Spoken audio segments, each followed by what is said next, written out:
BTR रायजोनि मुङै खौथि खौथि थाखा फैसा होगासिनो दं। बै थाखा फैसाफ्रा बबेयाव मा जानानै दं बिनि हिसाबखौ हो BTR सरकारा। जाय सरकारा बर' फिसाफोरनि गांनाय उखैनायखौ जेबो बुजि रोङा एबा मिथि रोङा बैफोरबायदि सरकारखौ जोंनो मानो नांगौ? प्रमोद बर'ए এই BTC অঞ্চলত দিনে নিশাই কষ্ট কৰি থকা সাংবাদিক লগক এটকাও পইচা নিদিলে। অসম চৰকাৰে BTC অঞ্চলৰ ৰাস্তা পদূলি স্কুল নিৰ্মাণৰ নামত ডেভেলপমেণ্টৰ নামত যি পইচা দিছে কোটি কোটি টকা। नोंथांमोनाथ' सिगाङाव होनाय भिडिअ इन्ट्र'नि सोमोन्दै बयब्लाबो नुखाबायबो जानांगौ आरो किसुमान नुवाखैबो जानांगौ। दानिया BPF हान्जानि कास्टम बसुमतारी बिथाङा एसेब्लाबो मा बुंदों नोंथांमोना मिथिनो मोनबाय जानांगौ। कास्टम बसुमतारी बिथाङा दा बेखौनो बुंदों दि जोंहा BTRनि प्रमोद बर' CM खौ मा बाथ्रा बुंदों नोंथांमोना दिनैनि भिडिअखौ निश्चय जोबजासिम नायनानै लायोब्ला बुजिनानै लानो हागोन। बे कास्ट बसुमतारी बिथांनि भिडिअखौ होनायनि सिगां आं फंनैसो बाथ्रा बुंनो लुगैदों। आंनि बुंनांगौआ बेनोदि जोंहा BTRनि प्रमोद बर' CM सारा सिगां BTR एकर्डनि सिगाङाव बुंनाय बायदिब्ला गोबां जोंनि बर'फोरनि जेंनाया बे एकर्डनि गेजेरजोंनो सुस्रांजागोन एबा जोबस्रांलांगोन होननानै बुंदोंमोन। नाथाय दिनैबो जों माथो BTR गोजोन गोरोबथानि गेजेरजोंबो दिनैसिमबो नुनो मोनगासिनो दङ जोंनि बर' हारिनि आइ आफानि मेगनाव मोदै। नाथाय मानो प्रमोद सारा बुंनाय बायदिब्लाथ' बे गोजोन गोरोबथानि उनाव बेफोरबायदि दुखु दाहा दिनैसिमबोथ' थानो मोनलामोन ना। बेनो नामा अब्ला गोजोन गोरोबथानि फिथाइया? दा जों बेयावनो हमनो हायो जे BTR सरकारनि थगायैखौ जुदि थगायाखैमोनब्ला जोंनि बिर जोहोलावफ्रा जोबथिसालिनिफ्राय BTR एकर्डजों उदां जानांसिगौमोन। नाथाय जों नुनो मोनाखै BTR एकर्डजों गोजोन फैनायखौ। नोंथाङा हाजार बर' फिसाफोरखौ थगायबोबाय। आखायाव हाथियार लानानै सोमावसारग्राफोरनि मुङैसो बे BTR एकर्डखौ खालामदोंमोन। नाथाय BTRनि एकर्डनि गेजेरजोंबो दिनै बिथांमोना जोबथिसालियाव मानो?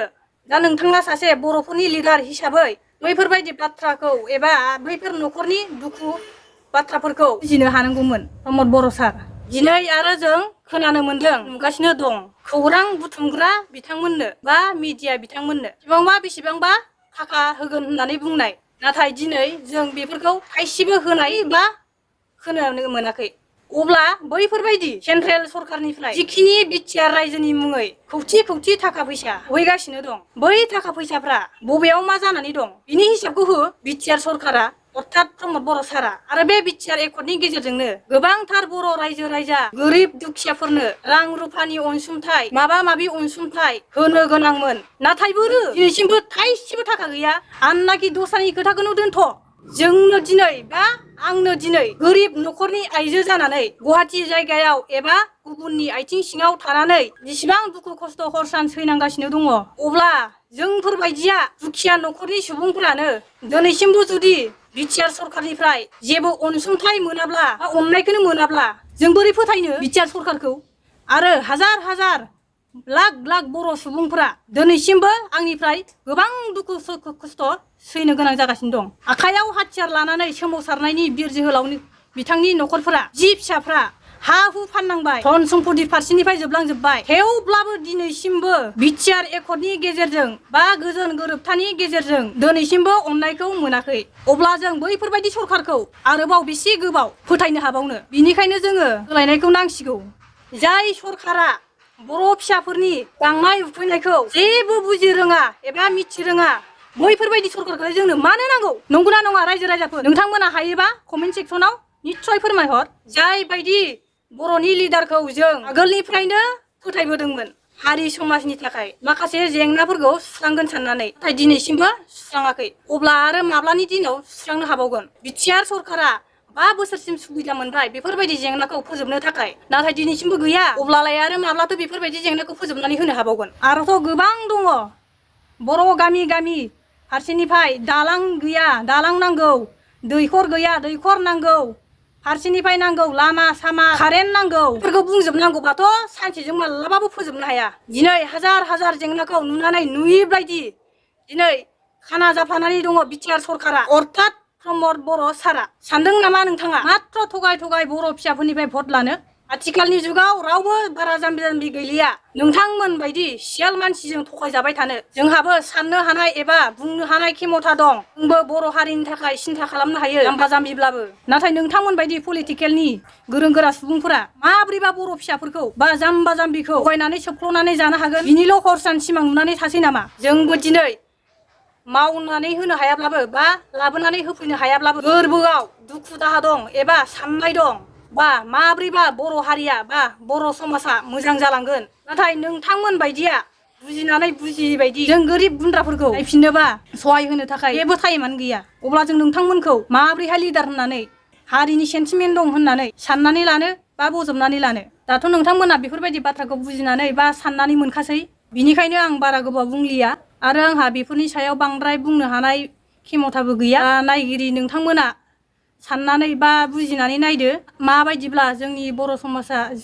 जौगामारगोन आरो सोरबायदि लिडारखौ जों सापर्ट होयोब्ला मोजां जागोन अब्ला नोंथांमोना सिगाङाव होनाय इन्ट्र'आव कास्टम बसुमतारिया मा बाथ्रा बुंखो जोबजासिम फुल नायनानै लादो आरो बुजिनानै लादो लोगोसे आंनि बुंनायाव माबाफोर गेना गोरोन्थि जादोंब्ला अन्नानै आंखौ रायजो राजाफ्रा निमाहा हो बा आंबो नोंथांमोननिफ्राय निमाहा मोनगोन होननानै आसा खालामनाय थाबाय BPF আমি কৰ্মকৰ্তা যে ৱাৰ্কাৰ্ছ মিট আজি মিটিং লৈছোঁ তো আমি BPF হিচাপে সমগ্ৰ BTCত সমষ্টিত গৈখিনিত আমাৰ ৱাৰ্কাৰ্ছ লগত আৰু ৰাইজ লগত আমি আলোচনা কৰি আছে আৰু সমগ্ৰ BTCত ৰাইজসকলে হাগ্ৰামা মহিলাৰী আৰু BPF পুনৰ শাসনত আহিব লাগে বুলি ৰাইজসকলে কৈছে আৰু ইতিমধ্যে BTC ৰাইজসকলে সিদ্ধান্ত ল'লে আগন্তুক 2025 চনত তেওঁলোকে BPFক আৰু হাগ্ৰামা মহিলাৰীক পুনৰ চিফ কৰিবৰ কাৰণে তেওঁলোকে BPFক ভোট দিবৰ কাৰণে তেওঁলোকে সিদ্ধান্ত ল'লে মই এই গড়েশ্বৰ ব্লকৰ পৰা প্ৰমোদ বড়োলৈ চেলেঞ্জ কৰিব বিচাৰিছোঁ প্ৰমোদ বড়োৱে যদি নিজকে হেভি ৱেইট লিডাৰ যদি ভাবে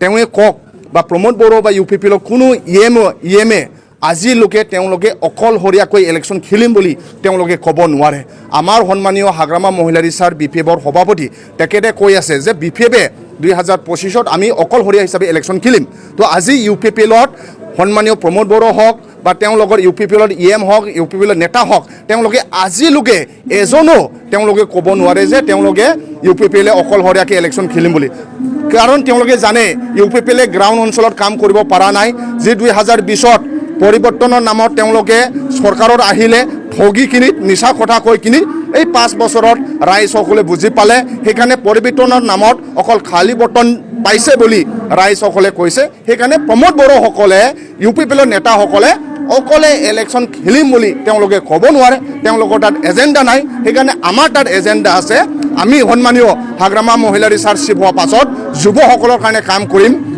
BTCৰ সাংবাদিকসকলৰ কাৰণে কাম কৰিম BTC অঞ্চলত খেতিয়কসকলৰ কাৰণে কাম কৰিম BTC অঞ্চলৰ বিভিন্ন জাতি জনগোষ্ঠীসকলৰ কাৰণে আমি কাম কৰিম কিন্তু প্ৰমোদ বড়োৱে লাষ্ট 2020ত তেওঁলোকৰ ইলেকশ্যন ইস্তাহাৰত আছে যে BTC অঞ্চলত দিনে নিশাই কষ্ট কৰি থকা BTCৰ সাংবাদিকসকলক 10 কোটি জাৰ্নালিষ্ট ৱেলফেয়াৰ ফাণ্ডৰ নামত যিসকলে সাংবাদিকসকলক জাৰ্নালিষ্ট ৱেলফেয়াৰ ফাণ্ডৰ নামত 10 কোটি পইচা দিয়া কথা আছিল কিন্তু এই 5 বছৰত প্ৰমোদ বড়োৱে এই BTC অঞ্চলত দিনে নিশাই কষ্ট কৰি থকা সাংবাদিকসকলক 1 টকাও পইচা নিদিলে ইয়াৰ কাৰণে মিছা কথা কোৱাৰ 1 নম্বৰ যি মাষ্টাৰ এটো হ'ল প্ৰমোদ বড়ো আৰু মই কৈছোঁ BTC অঞ্চলত বা ভাৰতবৰ্ষৰ আটাইতকৈ কৰাপ্টেড পাৰ্চন হ'ল প্ৰমোদ বড়ো কাৰণ ভাৰত চৰকাৰ আৰু অসম চৰকাৰে BTC অঞ্চলৰ ৰাস্তা পদূলি স্কুল নিৰ্মাণৰ নামত ডেভেলপমেণ্টৰ নামত যি পইচা দিছে কোটি টকা এই কোটি টকা দি তেওঁলোকে অকল খেলা আৰু মেলা দি কিনি সব পইচা তেওঁলোকে